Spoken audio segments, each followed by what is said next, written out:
okviru Evropskega tedna mobilnosti tudi letos načrtujemo izvedbo več aktivnosti, kot so razni pohodi za najmlajše, za najstarejše, delavnice za starejše občane, kjer jih bomo nekako spodbujali za uporabo trajnostnih načinov mobilnosti.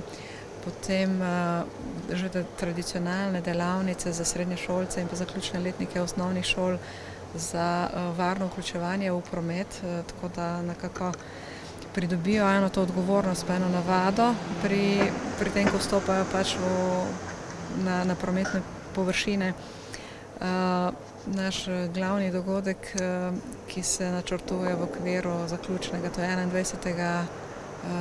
septembra, v okviru Zelene ulice, je tam, kjer bomo tudi nekako izžrebali nagrajence, ki se udeležujejo pri tej pešhoji oziroma trajnostno obliko prihoda na delo, pa še pa tudi nekako druge aktivnosti, kjer se bodo vključili, bomo tukaj nekako spodbujali oziroma vključili v žrebanje.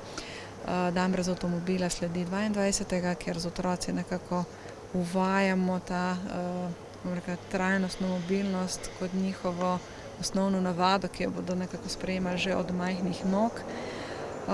Mislim pa, da imamo vmes še par infrastrukturnih ureditev, ker se bo pač pokazalo, da občina tudi v tej smeri poskuša ne samo z dogodki, ampak tudi z vzpostavljanjem infrastrukture zagotoviti čim boljše pogoje za trajnostne oblike mobilnosti.